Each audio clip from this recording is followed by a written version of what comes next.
we all talked about this topic, reconciliation, and it's pretty broad. And so I thought we could start off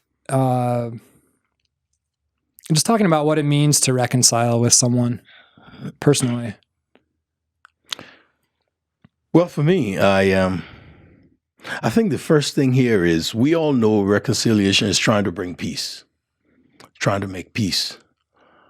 But the important thing here is if you don't acknowledge that there's a problem, if you don't acknowledge there was a problem, reconciliation is of no use. Because you will have to first know that we had a problem and we want to work through that problem. Avoiding that problem and trying to reconcile it is of no use. You have to talk about that problem. You have to bring that problem back up. And that's what we call the uncomfortable feeling, the uncomfortable conversation we need to have, because we must first bring those things that hurt us, bring those things that we're uncomfortable about it, and talk about them. And another thing is, while talking and while bringing those things up, we must be sincere. Because if there isn't sincerity in reconciliation, you're wasting your time. All right, and so and that's how most reconciliation fail, because people go in there not being sincere, don't want to talk about a hard discussion. They just want to say, hey, I'm sorry. Yeah, it happened. I'm sorry. No, that's not it.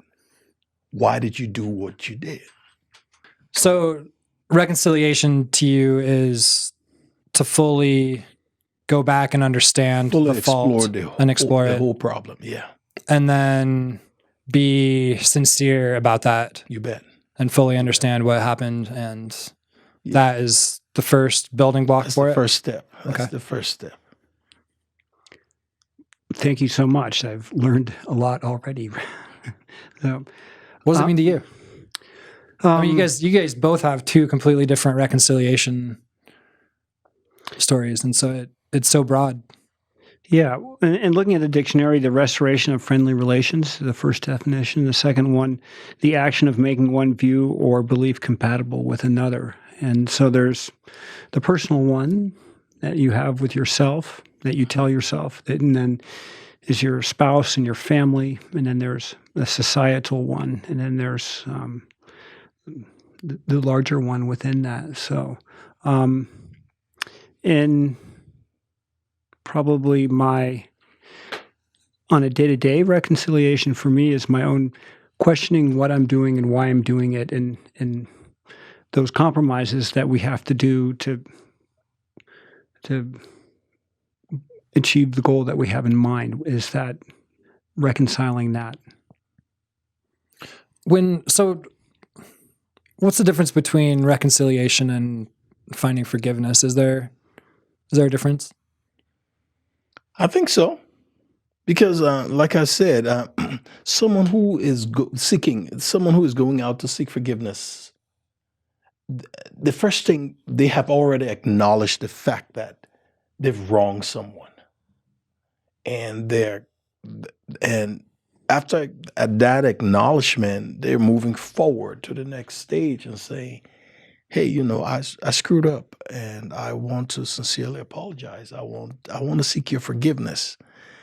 I think it's a little different from reconciliation. Reconciliation, I believe, is a longer process, because you will have to first acknowledge, you will have to first show sincerity, and then you have to discuss why you're reconciling. So I think reconciliation is much deeper than just seeking forgiveness. Reconciliation is more of a broad systemic change, right? Rather than forgiveness could be for instance. Yes. Okay.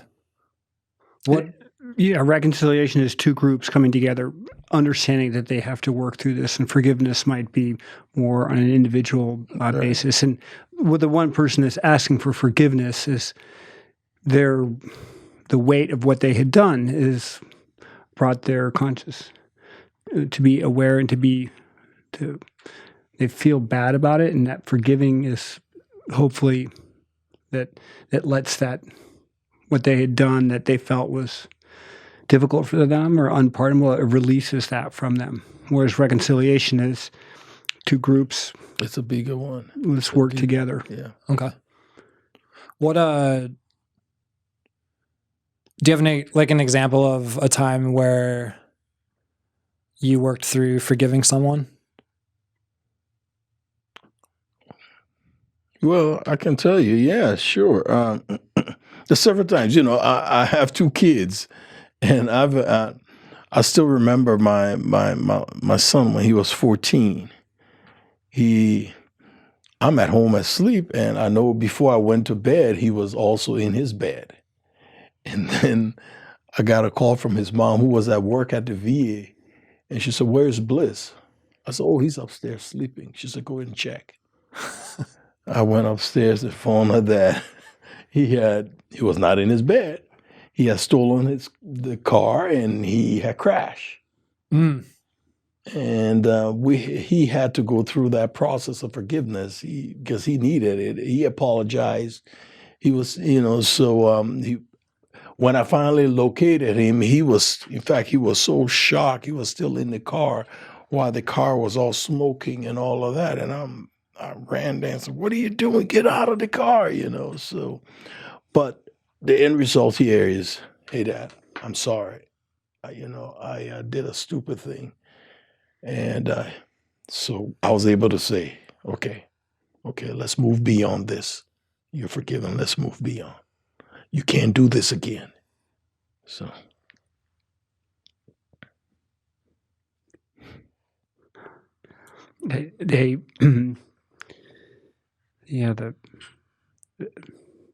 Our boys, they kept us pretty busy. Yeah, it kept us busy, and so there was always moments of forgiveness with that. And but in communicating with people and genuinely accepting forgiveness on my part if someone feels that they need to be forgiven. But they're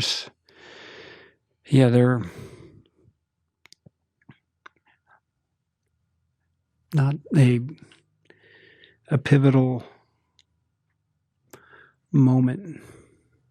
So okay. So the forgiveness you guys have found is within our families. When your daily practice with your family has tested your forgiveness ability. You bet. Yeah.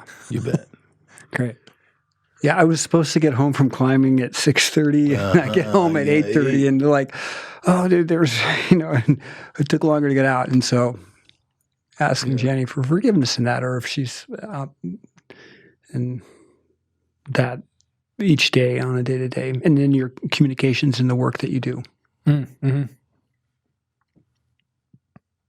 Well, I want to get back to Liberia, and feel free to chip in with questions, Conrad. What was the decision, and what happened at the moment that you decided that you needed to flee Liberia?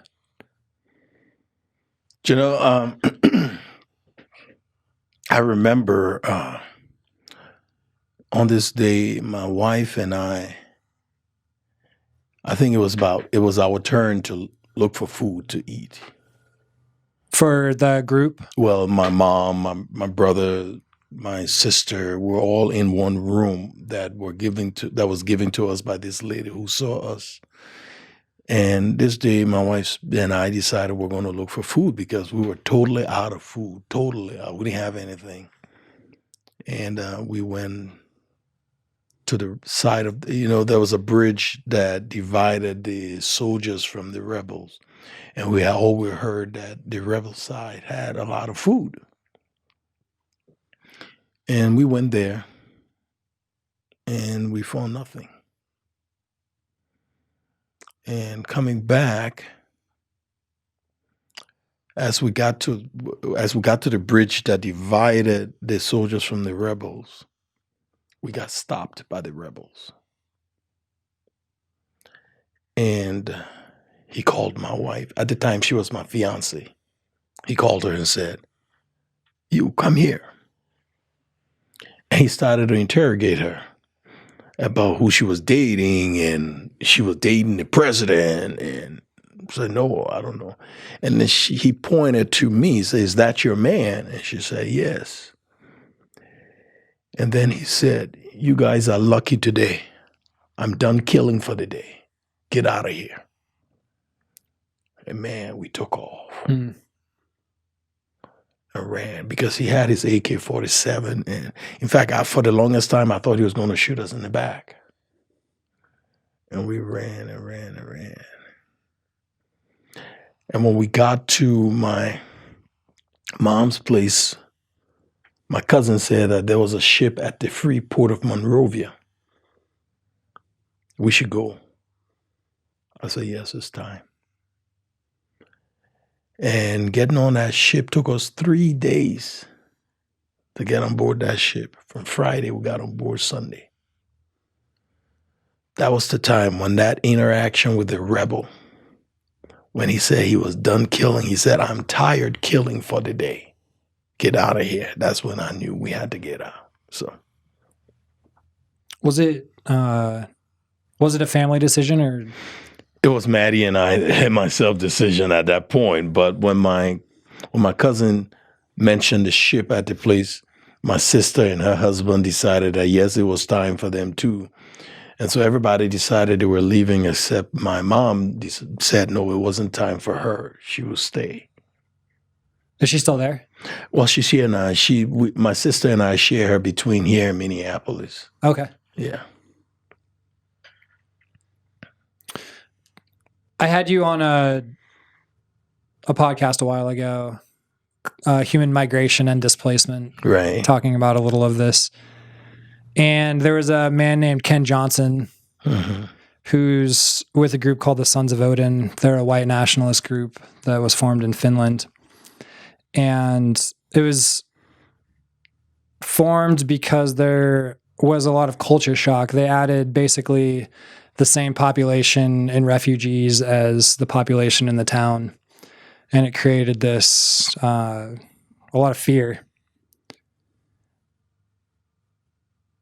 With that kind of culture shock, I guess were the Sons of Odin 100% wrong in wanting to, they're a white nationalist group sticking up for white heritage. Were they 100% wrong? I don't know if I would say 100% wrong, but at this day and age, I would say that no man is an island.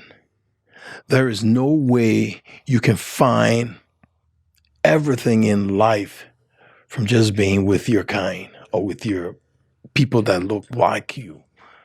You're missing diversity. You're missing interaction. You're missing international acceptance. And so I'm not going to say what you want is wrong. I'm just going to say you may be a little misguided because, yeah, you can't find everything within your kind. You just can't. So. Yeah, a very open and generous and accepting way of seeing that. And so, but yeah, to a lot of that, I see anger. And so if they can let go of that anger and find. What do you mean, let go of the anger? I don't think it's the anger. I think. Or fear. But there's nothing to be afraid of. Yeah, all right. Well, but you see, what happens here is the unknown that people are afraid of. But how would you fight the unknown if you don't want a relationship with the unknown? You can't fight the unknown without a relationship. You have to get there. Yeah. So, what do you think? Are they 100% wrong? I guess we'll frame it as, you're right, it is unknown and wanting to take the step to meet new people, but bringing in the same amount of refugees from a completely different culture into a small town that it will shock. It's a cultural shock. Do you think it was not a cultural shock for me coming to Montana? Yeah, no, I'm sure it was. But like, Conrad, what do you think of? I mean, is that white nationalism 100% wrong? Yeah, I have no. There's no place for it. And I think the part of anybody who would want to be that way is just the hatred you have against others. Because this day and age, I mean, there is no way you can survive like yourself. Even I was reading a while ago about this tribe that is from Brazil that they've never seen anything but themselves, and even at this stage now, they're being invaded, and they're seeing the light that, oh, there's more than what we have out there.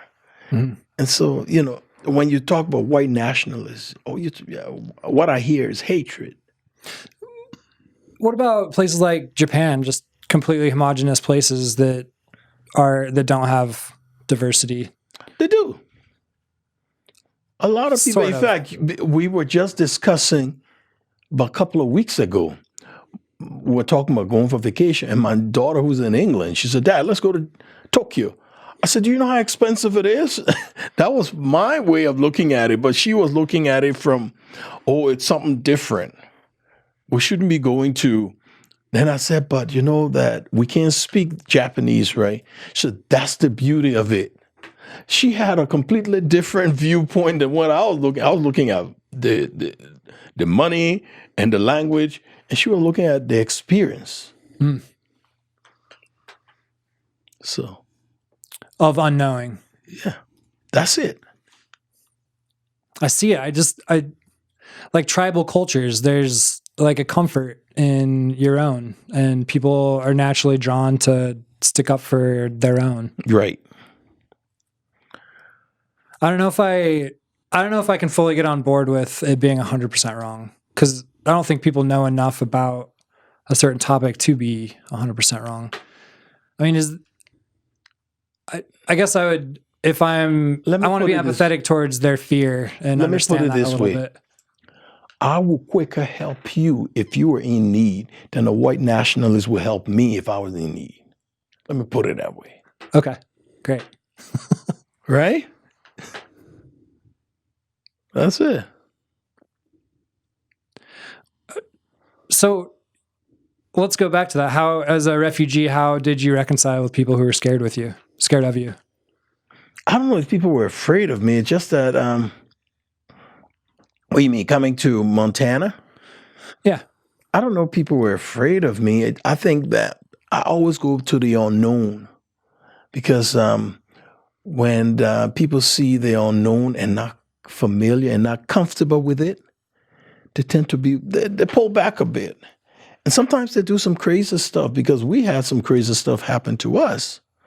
But under the same breath, we had decent people coming to our aid and saying, no, this is not okay in our community.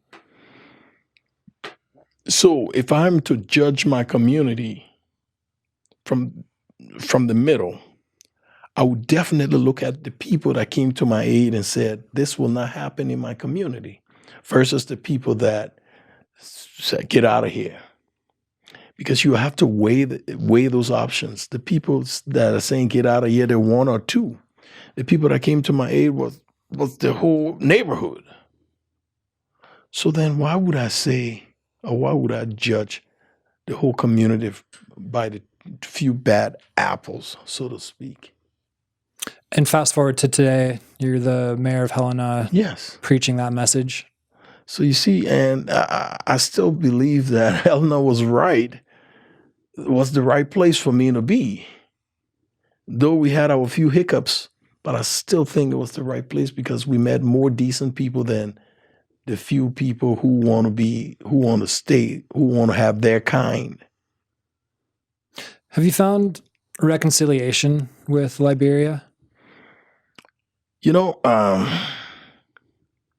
Partly. I say partly because when we left, the way we left and how we left, we haven't reconciled with that yet. I've reconciled with the fact that I lost 2 brothers in that war. I've reconciled with the fact that my siblings were starving. I've reconciled with the fact that Liberia, the country, lost a lot. But I haven't been able to reconcile with some of the people that just outright killed and murdered, because we haven't been able to see eye to eye. We have not been able to sit down to talk about it. Your own countrymen. Yes. Yeah. And, and there is a reconciliation commission in Liberia today, taking stories of people. That's why I always say you have to go back to what happened.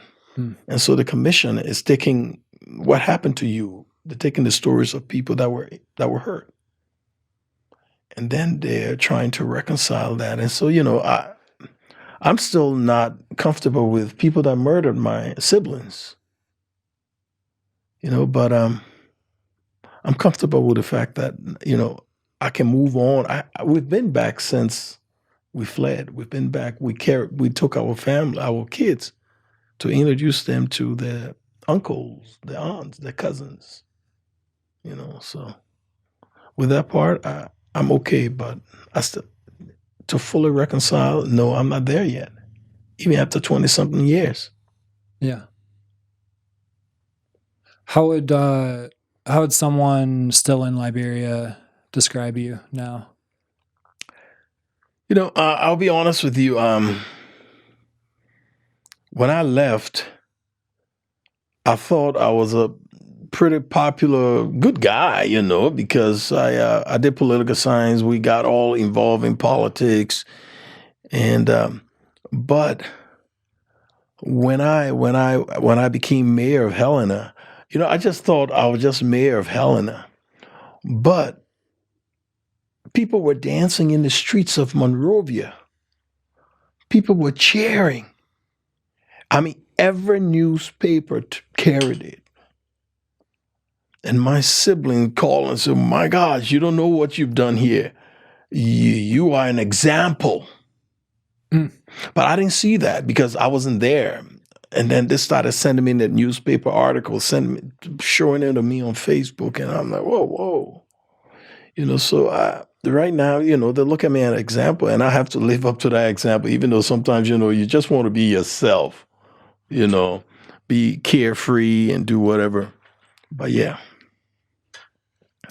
It reminds me of brain drain. We've talked a little bit about it, and then we're going to go to you, Conrad. Brain drain is when a country loses all of its thinking power to refugee or immigration, and it leaves a hole in the home country from problem solvers who can help get it out of it. You bet. And I will be honest with you, right now, that is why Liberia is facing a total brain drain. Not just, I'm looking at 90% brain drain. Because a friend of mine, myself, we put a book together of the Liberian resources, of Liberian professionals. And you'll be surprised. In Liberia today, we're looking at one doctor to maybe 10,000 patients. 1 to about 10,000 patients. And just from our resources here, from the book, you're talking about Liberian doctors in this country, Liberian dentists, Liberian businessmen, Liberian lawyers, Liberian teachers, social workers, nurse practitioners, nurses. Man, if they were to go back to Liberia today, we would start, that's when the real building up of the country starts. Because, brain drain, I mean, it's total. It's gone. Because Liberia is struggling. The healthcare system in Liberia cannot pick up because they don't have the professionals. If you ask a person in Liberia when the last time they saw a dentist, they would tell you maybe 25 years ago. Wow. Do you see yourself going back to fill that? I don't know to fill that. I am okay. I don't mind helping from a distance right now. You still are reconciling. Yeah. I'm not there yet. I'm not kidding you. I'm not there yet because even though I have I have siblings there, I do communicate with them regularly, and I feel for them. But the point I'm trying to make here is, if I were to go there today, whatever assistance I'm providing, I won't be able to provide. Because the country's not there yet? It's not there yet. Okay. What do you think? My country in the world that I have the greatest connection to since 1988 is Nepal, and that same brain drain and labor drain, and from workers and from scientists and doctors all across, and I can see how that affects. It's something that rural Montana talks about, and those where it's in with that. When it's as total as you describe it, with a political system that's oppressive and violent, and you have to get to a point where if you're going to make something out of your life and you don't have the groundwork for it, you've got to move on. You've got to. So you spent a lot of time since the 80s in Nepal, and you've experienced this firsthand due to conflict in Nepal, the brain drain. Yeah, so Nepal is landlocked in a geopolitical vice between India and China, and home to 10 of the 14 highest peaks on our planet. So as a mountain climber going there and spending time and being with the people of Nepal has really helped shape my worldview more than anything. The mountains brought me there, but the culture and what I experienced with the people was really the significant part of it. And seeing it from when it was a kingdom and then into where they are now is a sort of a parliamentary system, but yet with a lot of the challenges. But on a continual basis, any day you would fly out of Kathmandu, pre-COVID, you would see 2 or 3 jets lined up with young men with a badge to a labor services, what would either be in Malaysia or in the Mideast, construction work. And then with the climbing guides that we work with, the goal was many of them to move to the United States, which they have, and they've been successful here. But again, it's how much globalism and where does the good, how's this balance out? What kind of mountains are on your resume? Cold, snowy ones, basically dangerous ones and things like that. But they're the mountains outside of where we are here, the mountains of Montana, which is montaña in Espanol. So recognizing all that the mountains. But the climbing on Everest and working with the Nepalis, particularly the Sherpas, so one of approximately 25 ethnic groups within Nepal, and they're the ones that came over from the east, from Tibet. So they're culturally Tibetan, their religion and their marriage practices. I think my first familiarity with you, Conrad, was learning about you finding Sir Edmund Hillary. George Mallory. Ed Hillary was the first to climb Everest. So, okay, found Mallory. Yeah. On just below the step on the backside. Is that how it was? Yeah. Is that right? Yeah. It was a very humbling moment. So I'll share this, Wilmot. Sure. But it was the 1st of May, 1999, and George Mallory had disappeared the 8th of June, 1924. And the question within climbing circles was, could they have been the first to make it to the top before Ed Hillary and Tenzing Norgay did in 1953? So disappeared, and then 75 years later, I was a climber with a climbing team and came across this frozen and well-preserved body. You're kidding me, right? No, it was a very humbling moment. So wow, making peace with death, I guess, is probably but I come to it very different because it's by my own volition, and what we choose to do and why we do it is different than the military conflict. And but it was their generation in the 1920s, the 30s, the 40s, there was no climbing, the 50s eventually, but each subsequent generation takes that knowledge and passes it on to the next generation. So that closeness through climbing is the community that I have. Wow, that's something. Wow. That is something. Yeah. Conrad, your climbing partner, Alex Lowe, was with you in the Himalayas on one of these trips, and you were all in an avalanche, but he was killed, and you survived. You later married his wife, Jenny, and became the father of their kids. How did you reconcile this personally?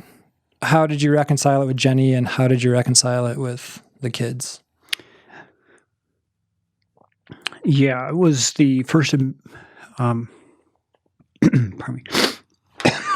Let me have just a second here, a sip of water. Man, those questions are tough, man. They get worse. Oh. October 5th, 1999, and on the south side of Shishapang Mountain, I was with David Bridges and Alex Lowe. We're traversing an avalanche released and came down probably 7,000 feet and took the lives of Alex and David. And I survived and was thrown 90 feet and pummeled but walked away from it, and they were buried. And so that was, I'd experienced loss, but not like in a room like the three of us. It was the three of us here, and then we were gone. Mm-hmm. And two of us were gone. So that was the immediacy of it was the PTSD, just the shock of getting pummeled and seeing that and tasting death and seeing your friend go. And then there was the survivor's guilt that was immense and just unknown. And so Alex, my partner of a decade and 3 years older than I am, and left behind three children and a widow. And so that was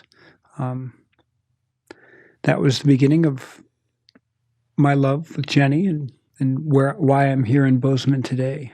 So, were the bodies recovered? The bodies were buried for a period of 16 years, and so we came back in what? In 2016, and they had melted out of the glacier. And so we attended to the bodies and came up with Max, the oldest son, and two close Sherpa friends, and another friend of ours. And carried my best friend down off the mountain and cremated him. Damn. So there's no closure for 16 years, basically. Yeah, that was getting to see the body was, because I'd had these dreams where it'd be like Alex would meet me on a trail and he'd living in the South Island, New Zealand, or living in the woods in Montana, and be like, yeah, I never really disappeared. And that, but only having three of those really intense dreams over that period of time, but then coming back to being after friends of ours just were there and reported the bodies were found. We came back and saw them, but it was, I brought it all back. 16 years it felt so close because it was, there's the water bottle we were using. Here's the camera. And so, but it was good in that it brought closure to the entire family. How about, I know all three of your boys. How was it for you to implement yourself in their life? How did you reconcile? Well, it was always, Alex and I had never spoken about, will you take care of me if I'm not there? And I think that's the basis of good friendship, is that you would have that conversation without having to have that conversation. Right. Like if you called me up and said, I need help at my house today, either of you, and now that you're my new best friend and I've known Tate, I would come out because we've had that connection in ways that we can build that between but we'd never had that, hey, because we thought we were invincible. I mean, you go into the mountains with that attitude, and it caught us unaware. I'm a little teary, man. That's tough. Thanks. But yeah, I came into parenting wonderfully. Jenny was a wonderful spouse, and my parents set good. I mean, we came from a close family, and so there was stepped in there. And this past June 13th was our youngest graduated from university, and that was my personal goal to the family and to myself and to Jenny and the boys and to Alex and Alex's family and his parents was that the basic parameters that parenting for myself and with Jenny were to learn a second language, learn an instrument, and attend university. Not graduate from university, attend and see if it's for you, and if it's not, then that's good. But at least give it a go, and that they were able to those three points. And so the youngest graduated from university. That was so you're off the hook. He accomplished. Well, he accomplished. Yeah. We'll find more people to help out in education. Yeah, I think that's like the people are like, oh yeah, I invest in the market and I got this in the back. Or like, you can invest in education. Find someone that you can be their mentor for and help get them through school, and that's be big. That's huge. Yeah. How do you two personally reconcile with death and dying? What's your relationship to it? I don't know. Oh, Conrad, you got me all, my head screwed up now. I came here all prepared now. You just messed me up. I'm sorry, man. I tell you, death is something, we experience a lot of that too, because I remember my brother, he came to America through the diversity visa. I applied for him. He was able to come. And then he brought his whole family. And 2 years ago, he passed from cancer, and he left this young family. So death has also been around me for quite a bit. But how do I reconcile? For me, I've always tried to be there. Like his wife and kids are now in West Virginia. That's where they live. So we try to keep in touch. We try to help whenever we can. Because I know my brother would have done the same if our situation were in the reverse. He would be there for my family. He would be there for my kids. Even when he was alive, he was there and ready. So I know if I was not around, he would have been doing. So I reconcile with trying to be there for, his widow and kids. But there is, back home, we say there is a tribe in our culture where if your younger brother had passed, you're obligated to marry his wife and take on the duties of, Yeah. Okay. So, but you just try to be there, be there when they need you.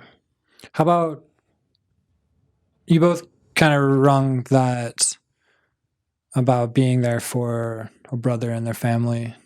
What about personally?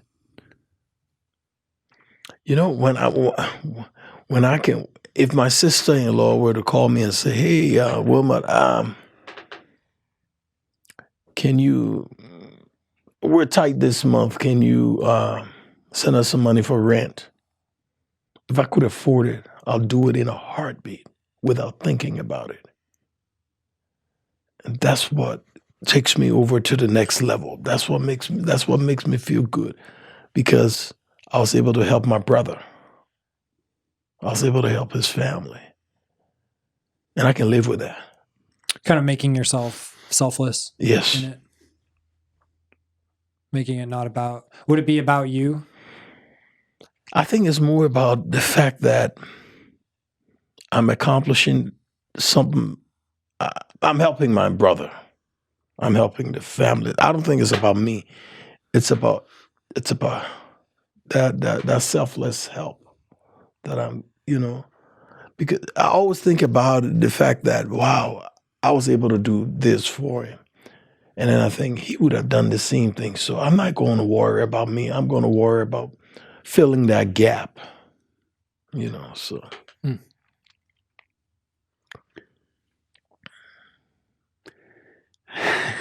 Death. I go out and do climbing that's risky. And yeah, I get that. But given the way that I'm programmed, I need that to survive because it's very much in the moment and through that. So I wake up each day and I'm hold on to the reins. What's life going to offer up? And I'm pretty sure every day I wake up for the foreseeable future is a day that I'm not going to die. But car accidents and the volcano south of here accepted, there's a bit of certainty with it. But having lost friends close in the mountains and within that, it is brought to me that each day is this wonderful blessing that we have. What can we do with this day? And that if there's something that can be to help others out, that's my prism. Yeah, like we're spending our day with you. Like spending our day with I Am Interchange. Thank you. Yeah. Yeah.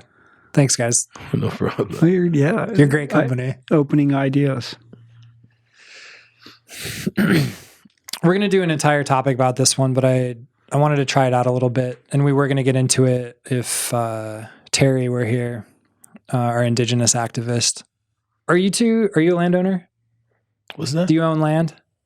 Land as in? Do you own your house? Yeah, we're paying on it. Yeah, we're paying mortgage. Are you a landowner? Mm-hmm. And you both support indigenous justice. When you say support indigenous justice, what do you mean? Go to indigenous events. And follow the culture. Yeah. Yes, definitely.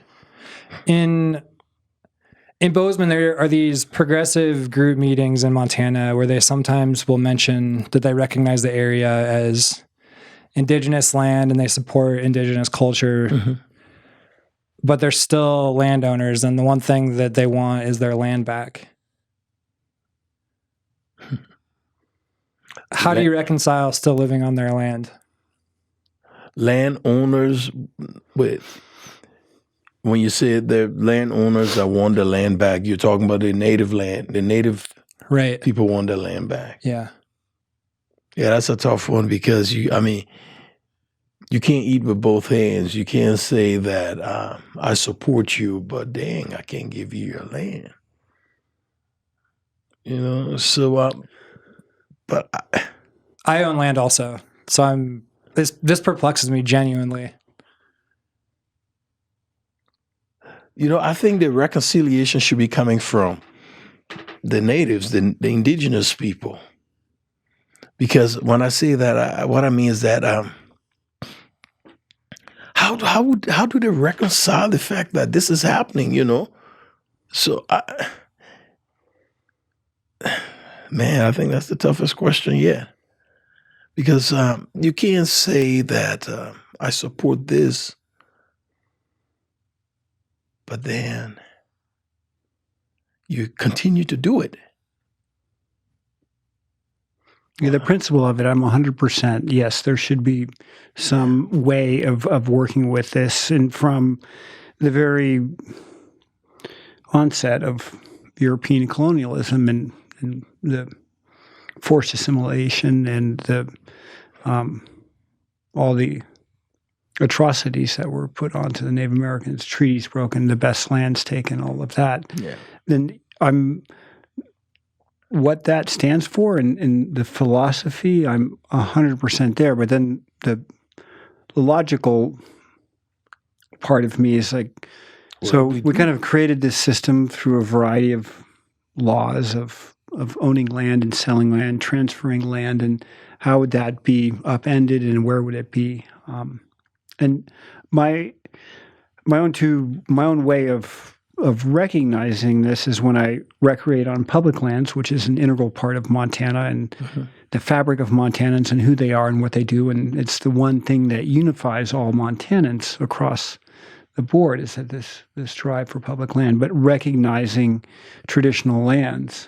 And so you see the public lands as kind of the old way of preserving that way of life.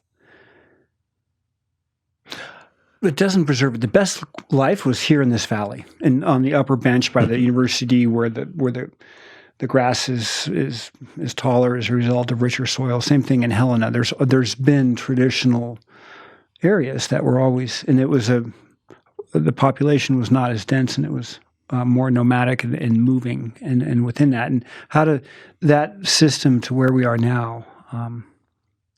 I guess we'll still come back to, and I hear what you're saying, but I still think we should be back to, so how do we reconcile this stuff?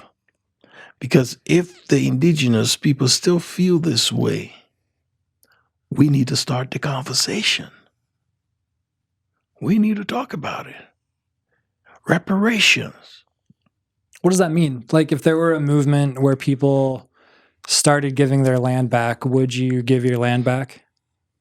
You know, I don't own much. I own what? 2 acres, 2.35 acres. I know that we're not all the biggest culprits in it, but would you, if there were a movement, would you give it back? You know, I would say this. I will make right. What I mean is that if there's a movement, and if I can purchase it again, I'll make right. So if it's given back to them and you can purchase it again from them? Yeah. Or, one way or the other, I'll purchase it while, because you would pay for it twice? To make right, yeah. Okay. To make right. Yeah. Because the way I'm looking at it is this, okay, people always say the same thing about slavery. I wasn't involved in slavery. They always say, I wasn't involved in slavery. And then I always tell some people, I said, but you benefited from it. So if I can tell people that they benefited from it and I benefited from indigenous land, I will have to make right. So, yeah, that's how I see it. Yeah, the making right. That's if it was a way to tax the existing land and to work it out. Yeah.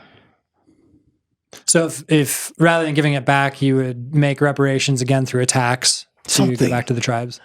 But I will tell you something, though. I will tell you this. This topic, I wasn't prepared for it, so I am totally. But I know for sure, I want to do the right thing. That's my one goal. I want to be able to do the right thing, and if the right thing is, negotiating and talking about it, maybe even paying it, like the taxes you talk about. Yeah, I'm open to that. Totally. If you did give away your land and move somewhere else, where would you go?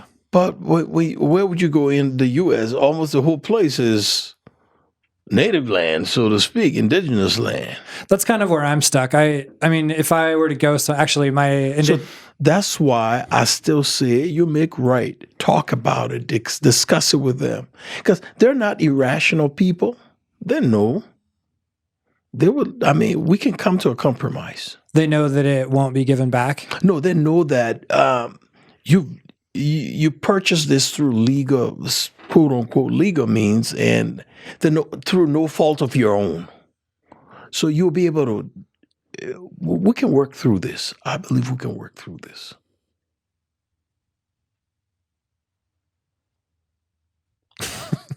Okay, great. Jeez, man. Well, so if we let's do a hypothetical again. What if we did decide to leave? Where would we go? Where I'm stuck here is, would I go somewhere that had been conquered by another nation?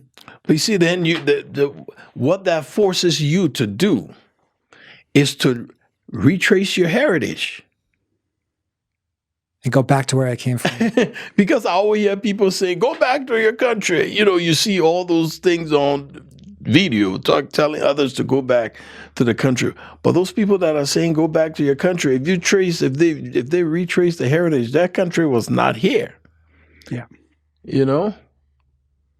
So yeah, it will force you to look at yourself, your inner soul, your inner self. Because for me, I can easily say, oh, okay, then I could go back to Liberia. I only left Liberia 26 years ago or 27 years ago, you know. But some people will have to trace it back to great-grandparents. So. I've got this friend, Francesca, who I talked about this topic with, and I basically said, I'm white, I was born here. Where do you want me to go? And she says, well, you put us on reservations. So what the, yeah. Yeah. You know, I think everybody should do the ancestry DNA. You'll find that we're all the same one way or the other. Do you know, what's your ancestry? My mother was from outside of Dresden, and so she was an immigrant. So met my father outside of where? Dresden, East Germany. Okay. And then my father's side, Danish is where the Anker came from, and then Scotch-Irish going back to McCarty and Corcoran. So, but my mother's, she passed away last year, but was an immigrant with an accent and the thumb on me to, you don't know how good you have it. So, Yeah.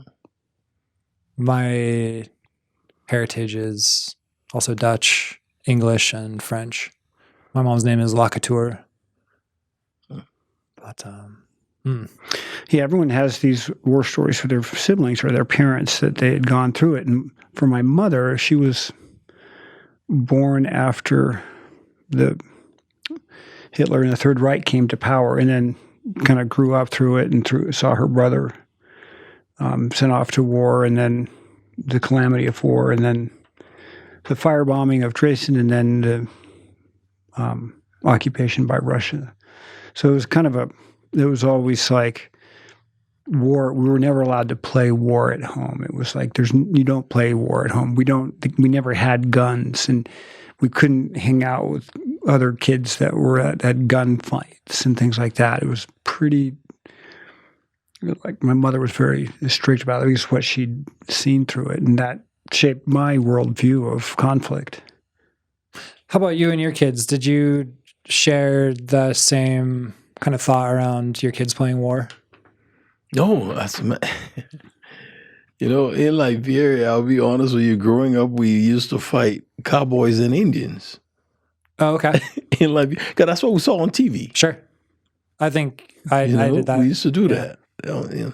But if you look at, I really want to see some Native Americans do their ancestry DNA.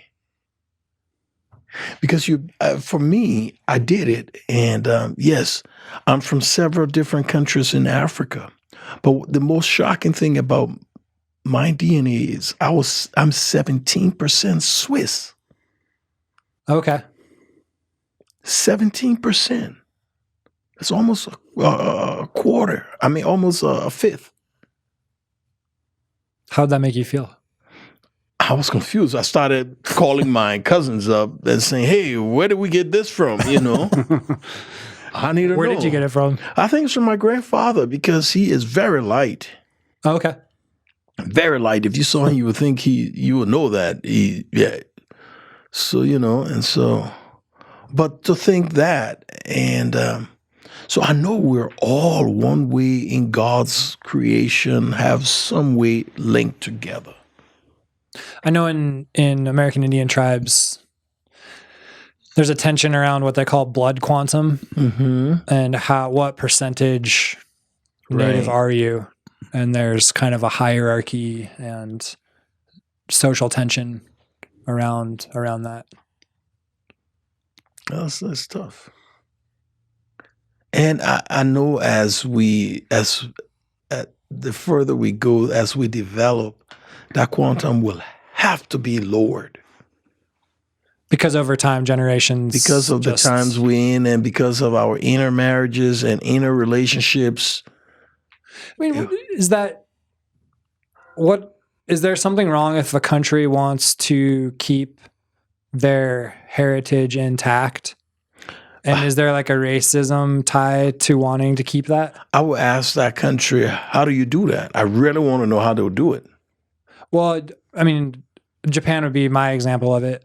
When you say Japan, but Japan has intermarriages and all of that. Yeah, but maybe you may not become a Japanese, but that doesn't erase the fact that my daughter was married to your son, and they're bringing out an African Japanese baby. And so, what would you say? It's not Japan is not pure now. Is there something wrong with wanting to hold on to that heritage? For me, what's wrong is that it's not possible.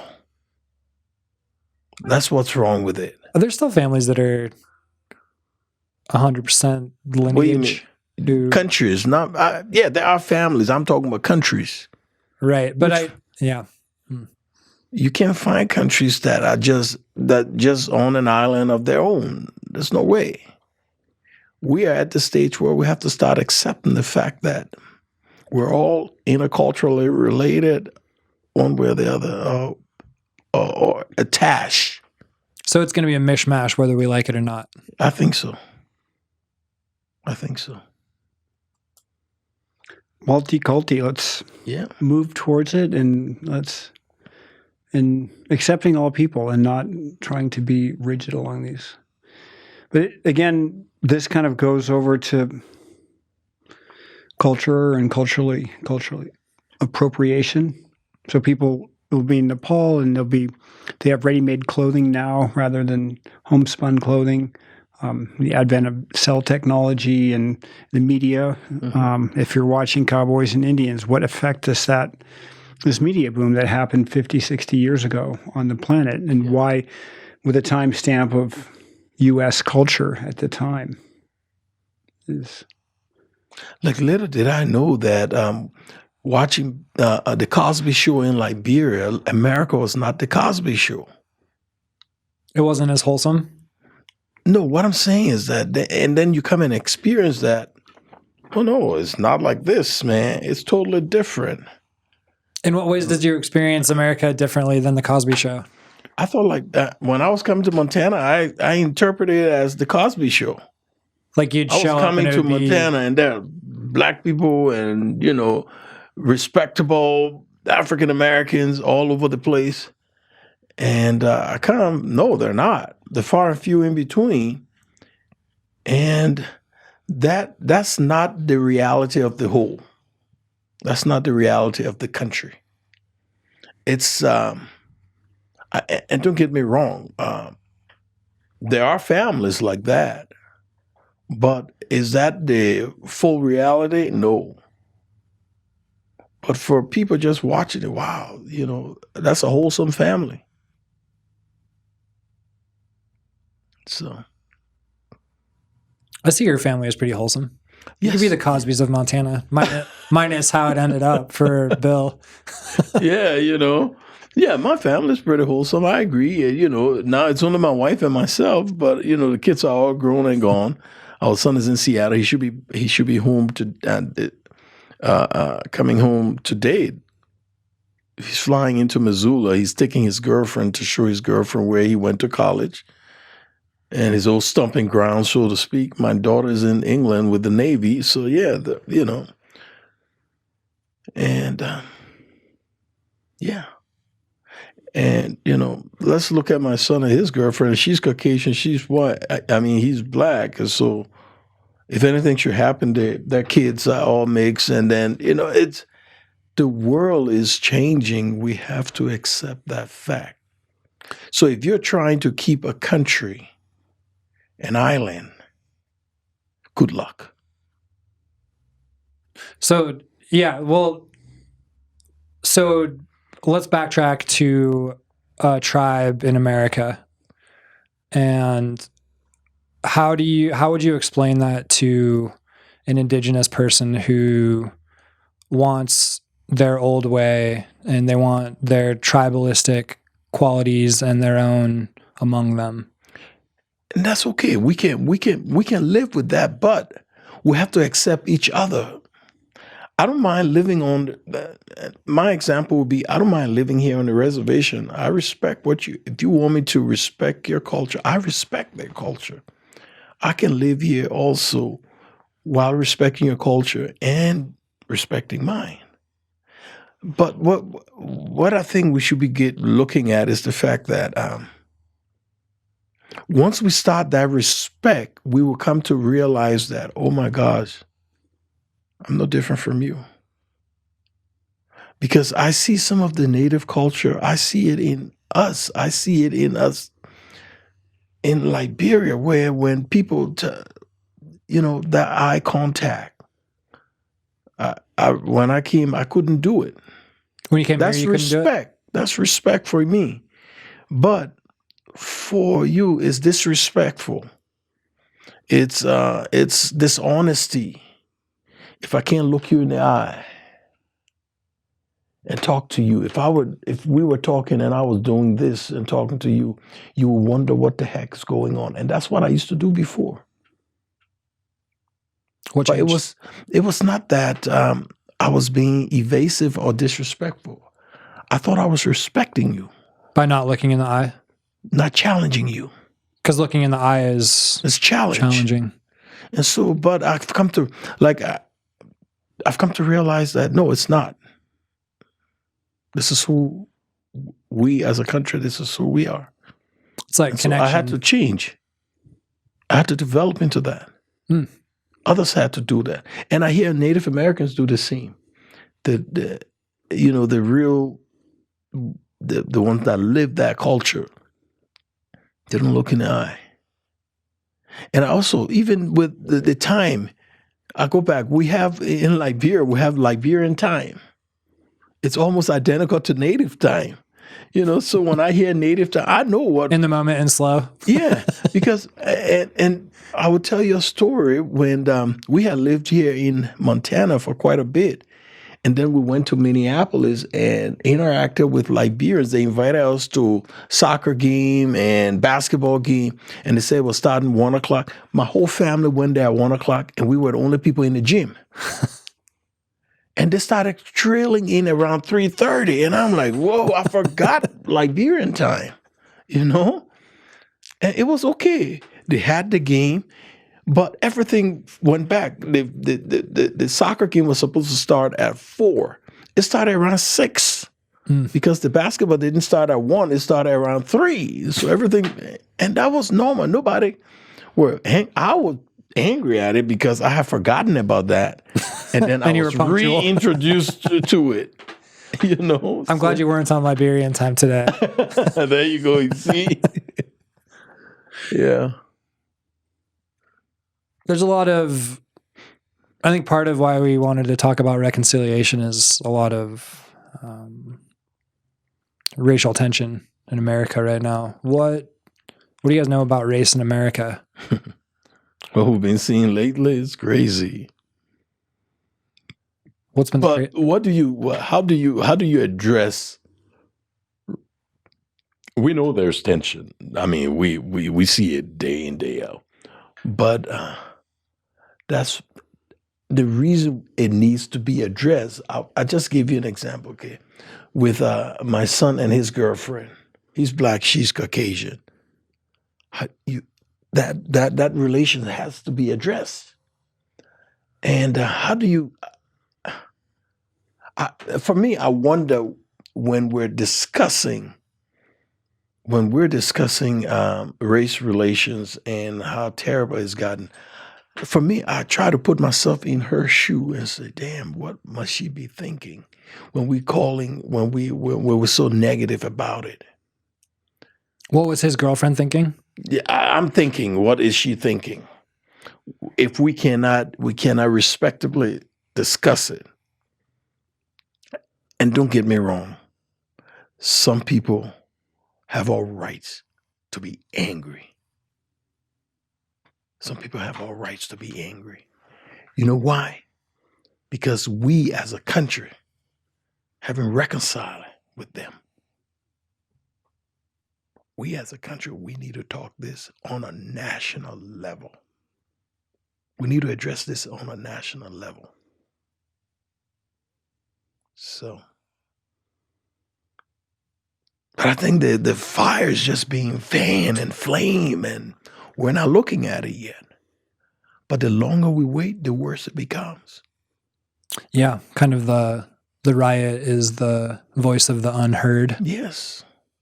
Theory. You've been pretty passionate about race lately. What's kind of, not that you haven't always been into it, but maybe it's been more amplified now that there's a lot of pressure around it. What was kind of your moment to enter the fight, Conrad? Just, ongoing, and it's so prevalent, the violence against blacks in America. Never ending. Yeah.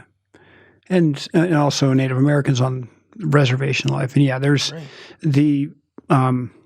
The reality is that guys that look like me have created a system that benefits guys that look like me. And so we need to acknowledge that, and we need to see how we can restructure that system. It's not broken because it was built unfairly. We need to have this reset, and that it is timing with COVID, which brought to light the inequity that people of color face, and that there was and after losing my best friend in an avalanche and this epiphany that life wasn't about me, what can I do for other people? Right. And so for taking care of my brother, and we were brothers in that sense, that was the right thing to do at this time.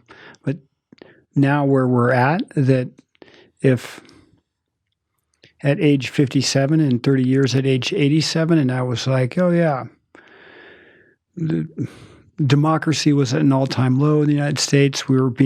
So many things were wrong, and then that they just kept compounding them. And then the video of George Floyd, that was a catalyst. Watching someone die. Yeah.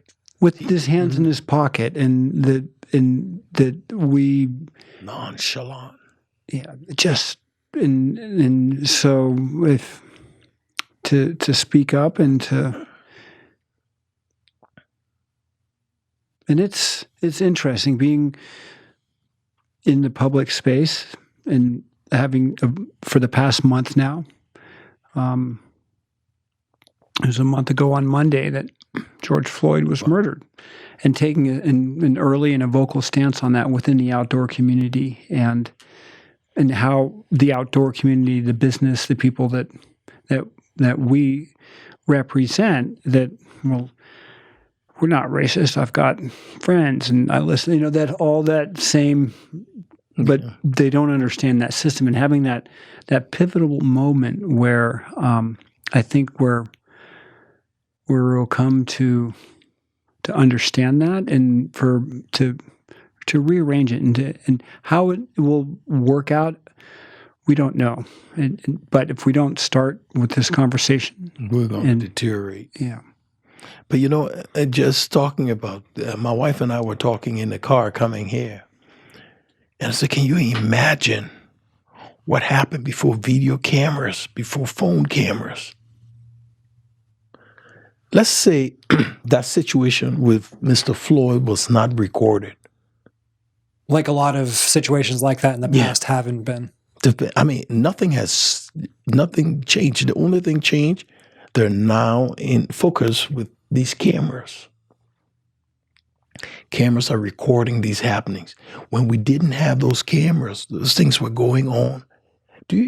Before cameras, your phone cameras, do you know of a convicted police officer? Before phone cameras? Yeah. No. I don't think so. Nobody can tell me of one. Is that's so they can't? Yeah. So think about it. Think about it. Before cameras, we can't pick out one situation. Cameras come in, it's still going on. It's still going on, unabated. It still goes on. So can you imagine how many happen? It's if you think about it, it's almost scary. Yeah, and what it must have been like in the 50s and 60s, and, yes. And from the end of the Civil War all the way up until even in the 70s, 80s. Yeah.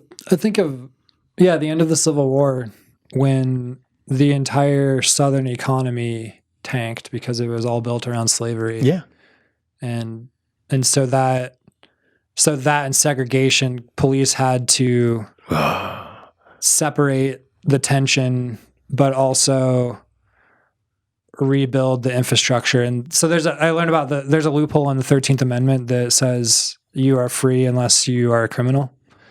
And so a lot of the South had to rebuild their economy. There was a lot of tension around that and around segregation. And so they would look for little things to get Black people in jail, and it kind of reinvigorated the chain gangs and brought us into to continue free labor. Like that. And so I just think about that tension that we never healed from. Right. And we need to talk about it. Yeah. That's real reconciliation. That's what it is about. I was about to say, you have to start from the beginning. You can't just say, okay, it happened and I'm sorry. No. What happened? Let's talk about it. Can forgiveness happen without acknowledgement? Man, that's hard. But then I'll still go back to how sincere is that? Yeah, but like forgiving someone who like might not know any better to get educated about it, that's different though. Can you see past that and forgive them? Yes, I can. But what about like white culture who was never educated in it? Say that again. What about white culture that was never educated in it? Like, I'll model it. White culture was raised around Thanksgiving and Columbus Day, and most people don't understand the depth of what happened with indigenous culture. Mm-hmm. Should they be able to forgive white culture for having a rational ignorance around it? This day and age, it'll be hard for rational ignorance around it because we speak about it more and more. So, and I always say there's no excuse, zero excuse for ignorance right now when we talk about the computer and we talk about our phones and because all you got to do is just, like when I told you about Justin Angle, what did you do? You jump up on your phone and pull him up. That's right. So we can do that. So there should not be an excuse anymore. So there's no excuse. I don't think there's an excuse because we should be able to just pull it up and read about some of this stuff that happened and be informed. What do you think? Can forgiveness happen without acknowledgement? The acknowledgement is the first step, and then the forgiveness. So acknowledgement comes first. Yeah, I have to acknowledge what society has done to my Black friends. When we talk about... And then ask for forgiveness. When we talk about the ignorance, I can do it to an extent, to a child who knows no better. But not to an adult who should know better and know how to go about getting the information. There's no excuse. But for a child, like the child that tapped my hand like that and looked at his hand and said, "Boy, you sure had a nasty sunburn. I forgive you for that." He thought I was sunburned. You can forgive him. If he can come out and say, oh, you sure had a nasty sunburn, he doesn't know. But I'm sure now he knows. But I was the first black person he interacted with.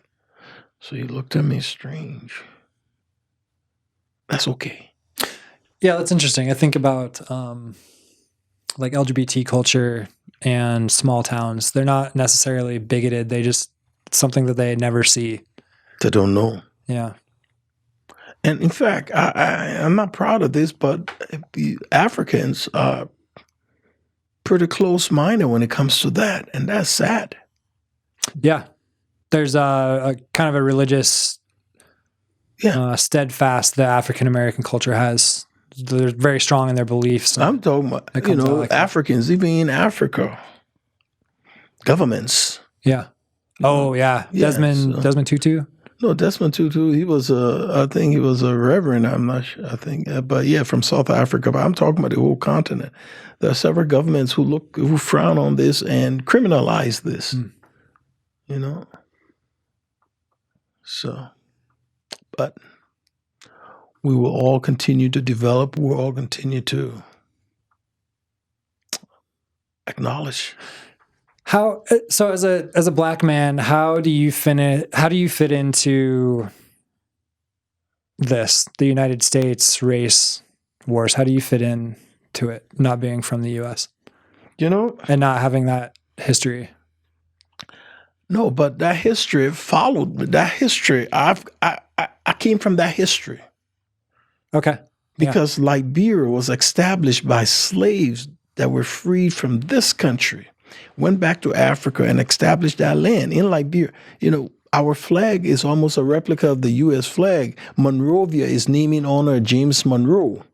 So, because Monroe was instrumental in helping repatriate the slaves so I am part of that culture. Because when the slaves arrived, they met the natives there and they dominated the natives. Almost similar thing like the Dutch and the Native Americans here. They dominated the native. They took with them the language, English.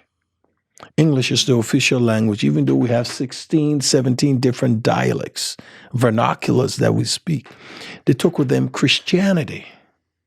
So let me get this straight. Form of government. After the Civil War, there was an effort to bring black people back home. Right. And Liberia and Monrovia were created, but they were created on native land. When the slaves went back, there were people there. Yeah. So, yeah, that's yeah. Man. It reminds me of like Pakistan and Netanyahu. It reminds me of the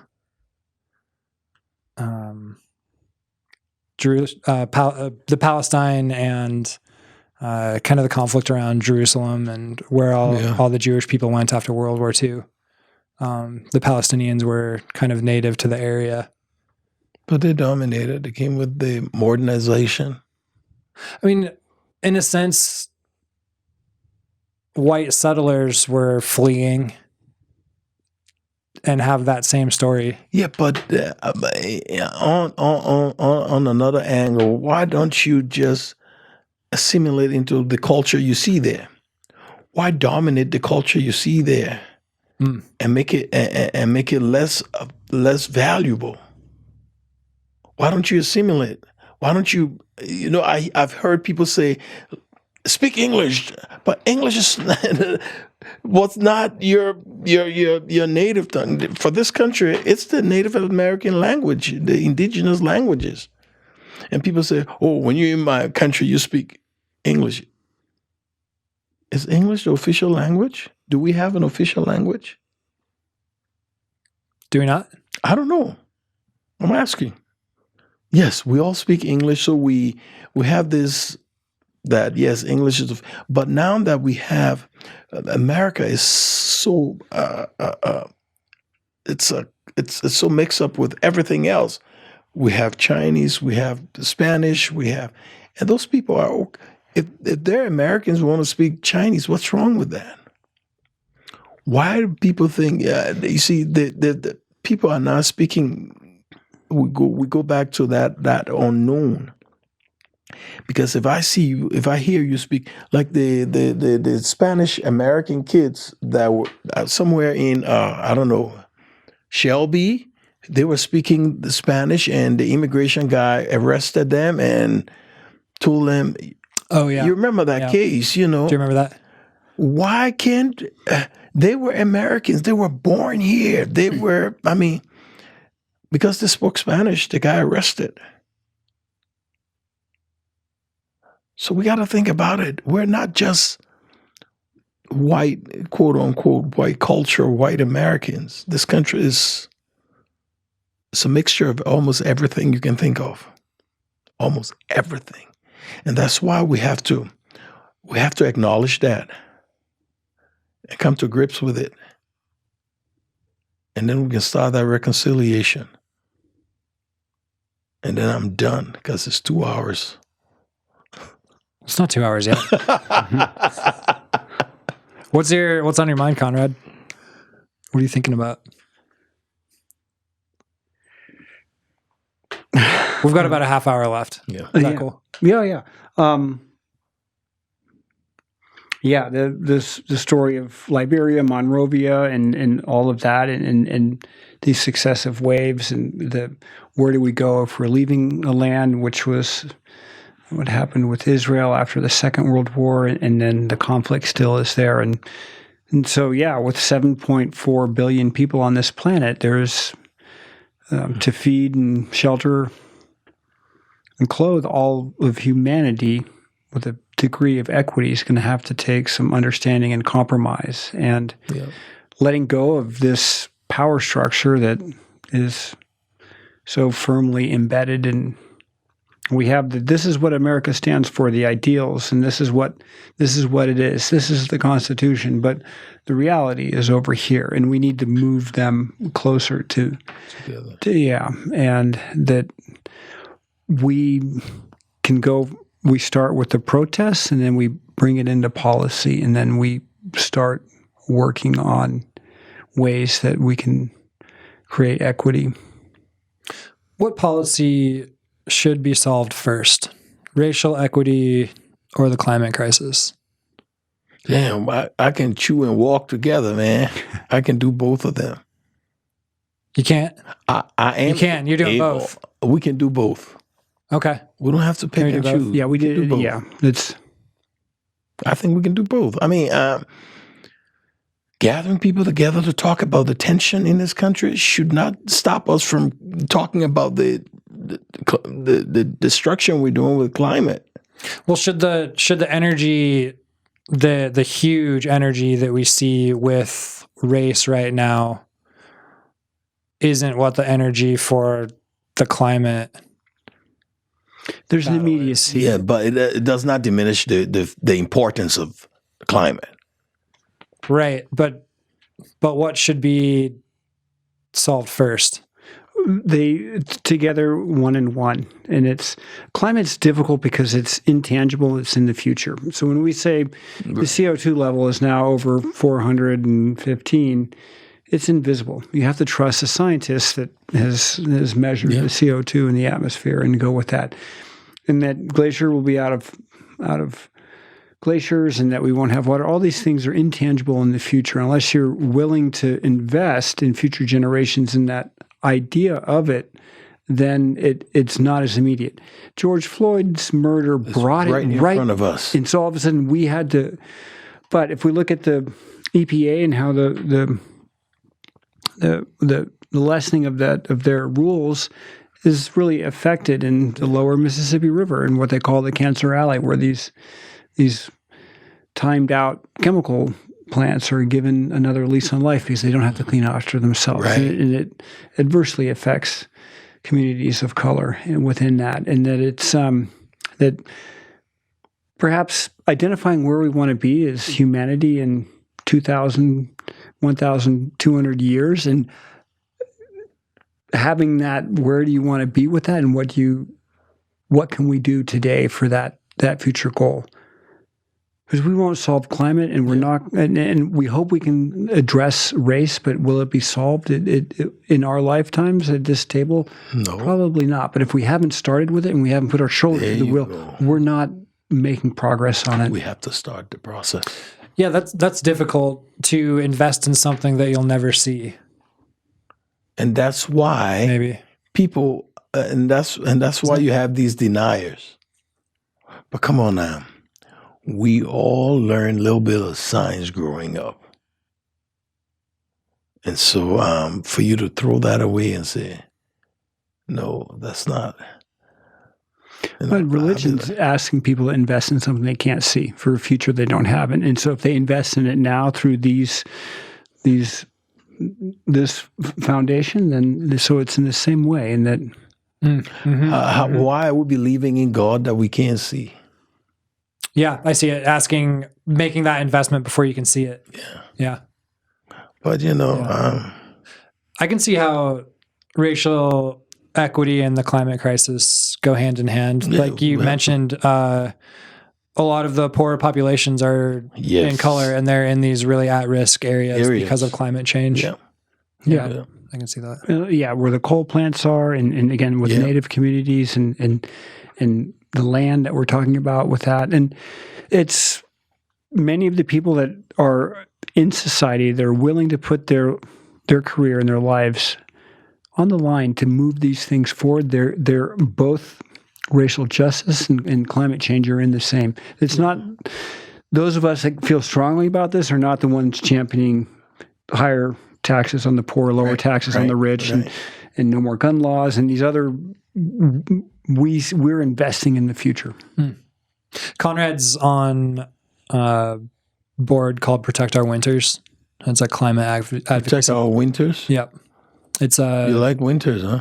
Do you want to talk a little bit about it? Yeah. So it's a way to get the younger generation of outdoor enthusiasts to be aware and give them the permission and responsibility to talk about climate. So we there is a way in realizing that to see a green economy, that it's not entirely going to be the market-driven dream that the pure capitalists are telling us. It's like, well, the market's going to take care of it. No. There's so many externalities that are placed on it from a legislative standpoint to an economic to a finance standpoint, and addressing those where you can change the direction of the rudder 1 or 2 degrees is going to have a profound effect where that ship ends up down the line. So working along those lines. So being able to communicate with the 18 to 35-year-old people that their connection to climate change is, I get to go out and play in it. And so speaking to them with that. And so what initially had started out as a way to connect people with the recreation is now a way to influence the political system.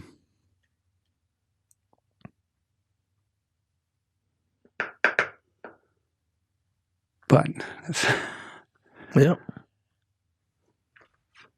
what's been your guys' biggest takeaway from this conversation? Just the different topics. How far reconciliation can span. Yeah. Because even and you may not look at it, but you look at reconciliation also within the climate change. We have to reconcile the fact that if we don't take care of this planet, we're heading down the wrong path. And reconciliation it can go it's so wide, so to speak. Like you say, it's a broad topic, and we can insert it into any topic we want. Yeah, it's into race, it's into your personal lives, it's into climate change. It's everywhere. Yeah. Individual life stories and how that arc of your life influences who you are and what your worldview is, and understanding your life story and which is that what I've done seems trivial. It seems beside the point. I don't know about that. But it ended I up had my own moment of tears, man. So it made. I think you have come to reconcile with it. I think you're moving beyond it now. Some of us who just heard it, I was moved. I'm not kidding you. Yeah. So now I got to look at that thing. I know my wife and I will be talking about it going back. But, so we have to reconcile with that also.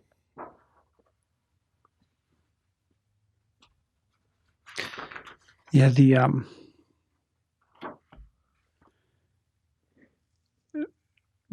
having this conversation, opening it up for people to be. I sure wish we had people coming asking questions. Had it on live or on some. Oh yeah, that'd be good. Yeah, that would have been. Next time we'll do that. Yeah, we can do that. That was good. What were you gonna say? Yeah. Oh, learning about our arcs and where we're at and where Montana is and where learning experiences with it. So, what all of this conversation means locally on a local level. I always shut the mics off before, like when I get the sense it's over, and then the best conversations have to right after that. So I'm like, it might be silent, but I just want to like feel it. It would have been interesting to have the indigenous guy here. I know. We'll do another topic with them on that. Because you'll be hearing it from him, from his perspective. Yeah. He would have, it would have been a little different, yeah. I went through a couple of backups, kind of last minute people who just couldn't quite make it happen. So I just decided that we would do another reconciliation piece with no problem. So a question for you as the mayor of Helena, is there a push to restructure, rebalance the police force? Is that I'll be honest with you, we've been getting these form letters, and we demand that you defund police and all of that. And so I had to do my own homework. And I realized that the people that created defund the police, their interpretation is totally different from the average person's interpretation. When they talk about defunding the police, they talk about police are not social workers. Police are not mental health practitioners. Police are not homeless coordinators. Police are there to maintain law and order. But we as a community, we've tasked the police with other duties. We tasked them with the fact that if there's a guy acting up and we know he has mental health issues, we don't send mental health practitioners. We don't send social workers. Who do we send? The police. They're not trained for that. And that's what they're talking about. Let the police do what we pay them to do, what they're supposed to do.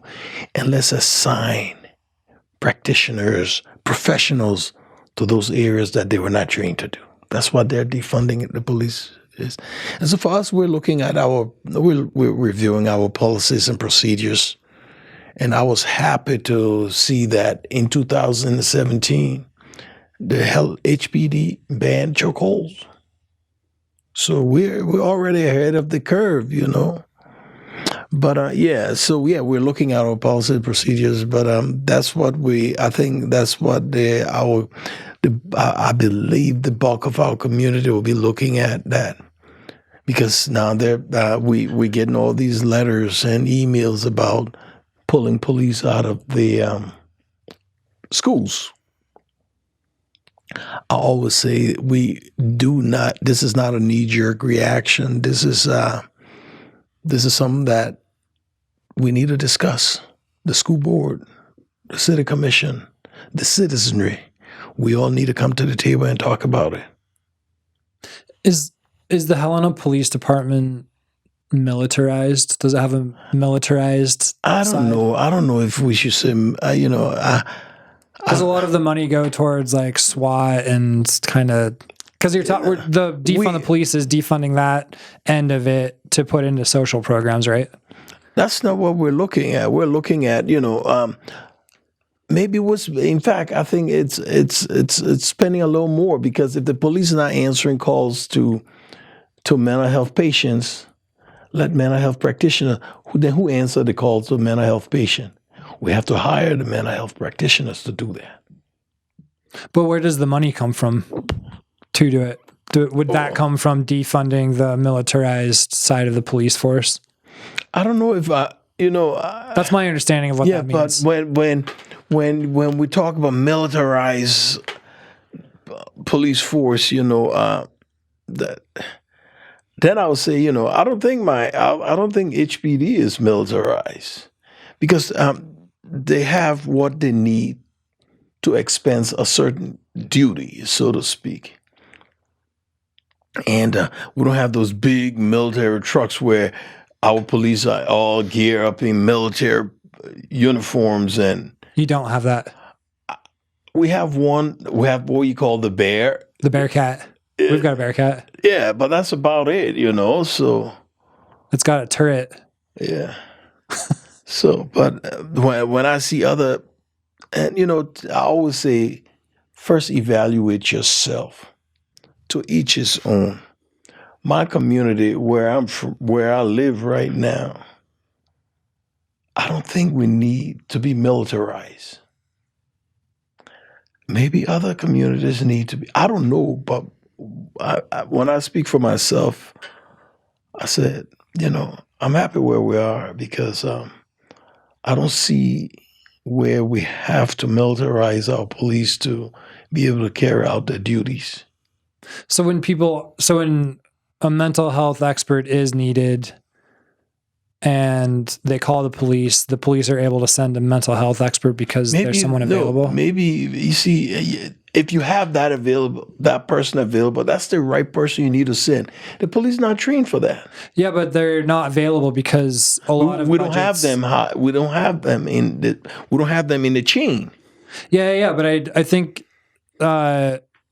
because there's so much money put towards the militarization of police, it's lagging funding in these social programs. Have you seen the new Joker movie? No. There's this scene where he is in he's seeing his psychiatrist, and she's literally the only person who he opens up to, and her funding gets cut, and she fires him because she's no longer employed. And it not having that just makes it like the hard police contact for that. And so there's plenty of money for the militarization, but the funding for programs like that are getting pulled because so much money is being allocated to police programs. And what are some of those police programs? I think that's the tension we're seeing in bigger cities, the militarization, yes. Like defund the police. And that's why I say we always have to look at, to each his own. We always have to look at ourselves. Self-evaluation first. We're not there, so we cannot adopt those policies that we're not there yet. Okay. You see, because in those big cities, their police I've seen on TV, they're militarized. And in Helena, we're not there. So, but there's absolutely nothing wrong with the discussion. There's nothing wrong with talking about what can we do better. There's nothing wrong with looking at it and saying, maybe this is way too old for our policy. We need to eliminate this. And let's get this. And let's start. And that's what we're doing. We're looking at our policy and procedures. And I'm sure we're doing that because we need to self-evaluate. Yeah. Have anything you want to ask Conrad? Conrad? No, I don't want to ask. I want to thank him for, for shedding light on a completely different aspect, but it was an eye-opener. Everything was an eye-opener because I didn't expect that angle. I did not. I really didn't. And so when you spoke about reconciliation and death, and you spoke about watching your best friend. In fact, how did you even break the news to his spouse? Oh. You see? Yeah. Just had one. That was... Yeah. Crazy. Over the sat phone. Wow. Yeah. And she knew when the phone rang that was the call, which, whoa. And now it's like last April 16th, 3 climbers that were friends, and the phone was like, oh, this is this young climber's mom. This just happened. Wow. And yeah, and in the time of COVID, and now with the greatest civil rights movement of all humankind taking place globally, which we really keep working on it, climbing, and seems pretty frivolous. So this is more important, but it'll help teach life lessons. Anyway, thanks, guys. Yeah. We're a little early, but that's okay. Thanks for having us. Then we can eat early. That was great. Yeah. Yeah. Thank you. Is there anything we missed? No. We're ready. So 2 hours is enough. I'm ready to go eat. Let's go eat. Yeah. Awesome. Thanks, guys.